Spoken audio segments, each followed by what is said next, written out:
Hello friends, कैसे हो आप सब लोग।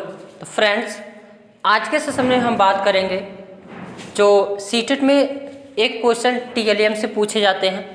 और टीएलएम सेशन जो है इम्पॉर्टेंट भी है, क्योंकि बच्चों को पढ़ाना रहता है, छोटे बच्चों को, उसमें टीएलएम का यूज किया जाता है।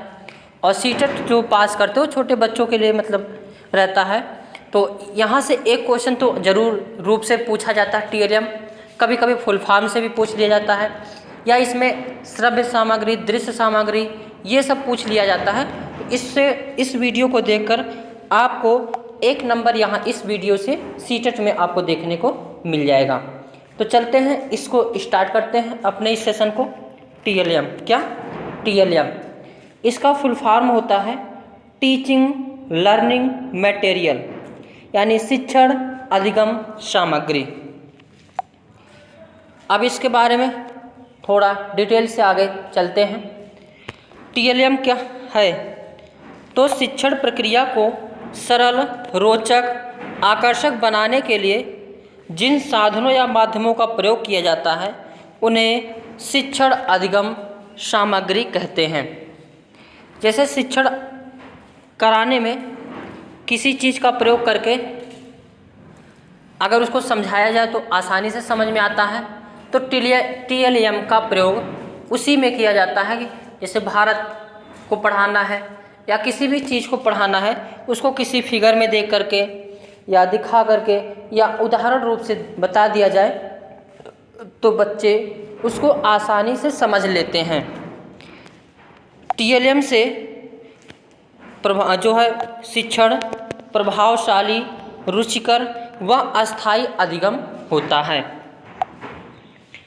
टीएलएम से कठिन एवं भूतकाल की घटनाओं को आसानी से स्पष्ट किया जा सकता है। और टीएलएम का प्रयोग करने से समय की भी बचत होती है। जैसे यहाँ पे हम जो पढ़ा रहे हैं, इस पीडीएफ के थ्रू पढ़ा रहे हैं तो समय की भी बचत हो रही है, और पीडीएफ के जो पीडीएफ से स्पष्ट दिख भी रहा है और अच्छी तरह से समझा भी दे रहे हैं। तो यानी टीएलएम ये भी एक प्रकार का क्या हो जाएगा? टीएलएम हो जाएगा। टीएलएम से कैसा होता है? समय की भी बचत होती है। आगे देखते हैं, इंद्रियों के स्थान पर टीएलएम कितने प्रकार के हैं? तो 3 प्रकार से होते हैं। कौन कौन से?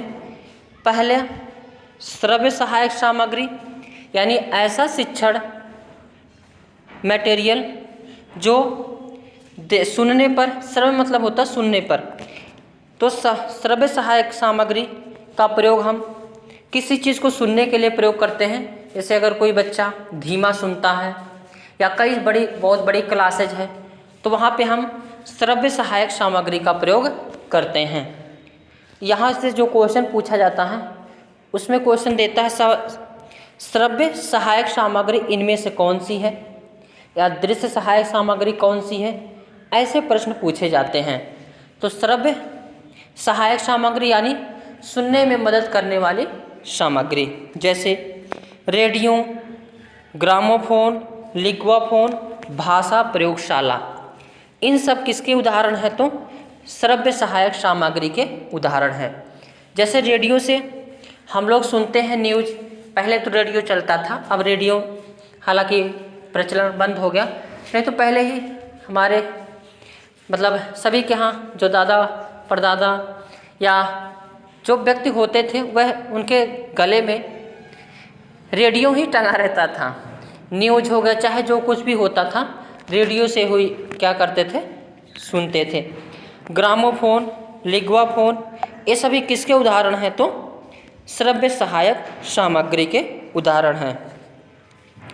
दूसरा है दृश्य सहायक सामग्री, यानी विजुअल लर्निंग मटेरियल, यानी ऐसी सहायक सामग्री टीएलएम जिसको हम देख करके या टीचर देख करके या बच्चे देख करके पढ़ते हैं, शिक्षण कार्य होता है, उसे हम दृश्य सहायक सामग्री कहते हैं। जैसे हम लोग अखबार देखकर पढ़ते हैं और कई सारी चीज़ें देखकर, कार्टून, हर मतलब भावनाओं को देखकर समझ जाते हैं, उसे कहते हैं श्रव्य सहायक सामग्री के अंतर्गत रखते हैं। जैसे श्यामपट्ट हो गया, श्यामपट्ट में बच्चे देख करके ही उसके चीज़ों को अर्जन करते हैं, पहचानते हैं, जानते हैं। फ्लैनल बोर्ड हो गया, इसमें भी जो कुछ भी होता है देख करके ही देख करके ग्रहण किया जाता, पता किया जाता है। फिल्म स्ट्रिप से भी देख करके ही सारी चीज़ें पता की जाती हैं। एनसाइक्लोपीडिया क्या होती है? एक प्रकार का PDF होती है जिसमें बहुत सी सारी जानकारी जो है लिखी हुई होती है। पत्र हो गया, पत्रिकाएं, ग्लोब, ये सब दृश्य सहायक सामग्री के अंतर्गत आती हैं। उसके बाद श्रव्य दृश्य सामग्री यानी ऑडियो विजुअल लर्निंग मटेरियल। इसमें क्या होता है कि बच्चे जो है देखते भी हैं और सुनते भी हैं, यानी श्रव्य और दृश्य दोनों चीज़ें इसमें होती हैं, देखा भी जाता है और सुना भी जाता है। तो श्रव्य दृश्य सहायक सामग्री के अंतर्गत आती हैं, जैसे टीवी को सब लोग देखते भी हैं और सुनते भी हैं। कंप्यूटर में सारा चीज़ दिखाई भी देता और सुनाई भी देता है। नाटक को भी देखा भी जाता है और सुना भी जाता है। चलचित्र में भी देखा भी जाता है और सुना भी जाता है। कठपुतली में भी देखा भी जाता और सुना भी जाता है। तो ये सब किसके उदाहरण हैं? तो श्रव्य दृश्य सामग्री के उदाहरण हैं। आगे तकनीक के आधार पर TLM कितने प्रकार से हैं? तो 2 प्रकार के होते हैं, एक कठोर उपागम और दूसरा मृदु उपागम। एक होता है मतलब हार्डवेयर और सॉफ्टवेयर। और परिक्षेपण के आधार पर कितने प्रकार से हैं? तो 2 प्रकार से हैं, ये भी प्रश्न पूछे जाते हैं और NCERT के आधार पर भी पूछे जाते हैं। तो अगर परिक्षेपण के आधार पर देखोगे TLM तो 2 प्रकार से, पहला प्रक्षेपी सामग्री और दूसरा अप्रक्षेपी सामग्री। प्रक्षेपी सामग्री के अंतर्गत जिन सब चीज़ों के प्रदर्शन के लिए मशीनों की ज़रूरत होती है उसे प्रक्षेपी सामग्री कहते हैं। जैसे स्लाइड हो गया, फिल्म स्ट्रिप हो गया, ओवरहेड प्रोजेक्टर हो गया, ये सब प्रक्षेपी सामग्री के अंतर्गत आएंगे। एक होता है अप्रक्षेपी सामग्री। अप्रक्षेपी सामग्री के अंतर्गत यानी जिन चीज़ों के प्रदर्शन के लिए मशीनों की ज़रूरत नहीं होती है वह अप्रक्षेपी सामग्री होती हैं। जैसे श्यामपट्ट, चार्ट, पाठ्यपुस्तक, पत्रिकाएं, ये सब जो है अप्रक्षेपी सामग्री होती हैं। अगर वही प्रश्न पूछा जाता है NCERT के अनुसार कितने प्रकार से TLM होते हैं? तो 6 प्रकार से होते हैं।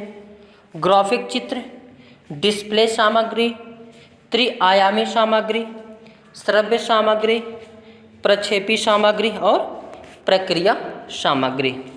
तो NCERT के अनुसार कितने प्रकार से है? तो 6। ग्राफिक चित्र में आते हैं कॉमिक्स आ गया, कार्टून। डिस्प्ले सामग्री में black board, bulletin board, flannel board. त्रिआयामी सामग्री के अंतर्गत जैसे मॉडल। श्रव्य सामग्री के अंतर्गत रेडियो, टेप रिकॉर्डर, लिग्वाफोन। प्रक्षेपी सामग्री में जैसे स्लाइड, फिल्म स्ट्रिप। प्रक्रिया सामग्री में अभिनय और क्षेत्र भ्रमण। ये सब जो है NCERT के अनुसार TLM 6 प्रकार से माना गया है। तो आज के सेशन में बस इतना ही। Thank you for watching.